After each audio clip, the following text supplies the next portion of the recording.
আসসালামু আলাইকুম। শুনছেন সংবাদ শিরোনাম। আখাউড়ায় 21 ভরি চোরাই স্বর্ণসহ যুবক গ্রেফতার। এখন শুনবেন বিস্তারিত। ব্রাহ্মণবাড়িয়ার আখাউড়া থানা পুলিশ প্রায় 21 ভরি স্বর্ণসহ মেহেদী হাসান নামের একজনকে আটক করেছে। আজ রবিবার সকালে পৌর এলাকার সড়ক বাজার থেকে তাকে আটক করা হয়। উদ্ধার হওয়া স্বর্ণগুলো একদিন আগে পৌর এলাকার দুর্গাপুরের একটি বাড়ি থেকে চুরি হওয়া স্বর্ণের সঙ্গে মিল রয়েছে বলে জানিয়েছে পুলিশ।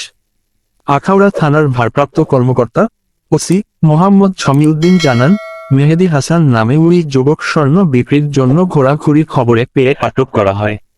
এরপর তার কাছ থেকে 21 ভরি স্বর্ণালংকার পাওয়া যায়, যা চুরি হওয়ার ভুক্তভোগী পরিবার তাদের বলে চিহ্নিত করেছেন।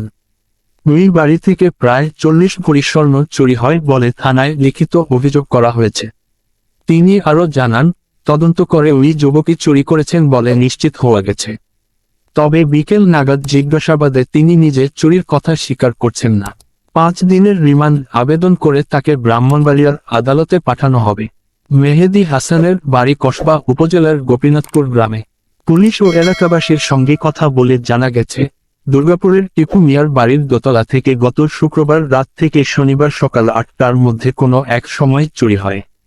চোর বা চোরের দল বাড়ির দোতলার বাথরুমে একজস্ট ফ্যান ভেঙে ভেতরে প্রবেশ করে আলমারি থেকে প্রায় 40 ভরি স্বর্ণ নিয়ে যায়।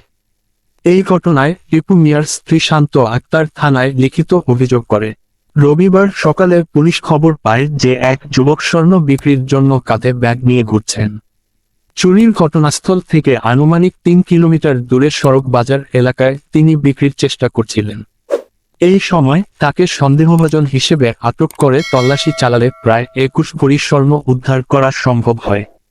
বাকি স্বর্ণ উদ্ধারে পুলিশ জিজ্ঞাসাবাদ চালিয়ে যাচ্ছে।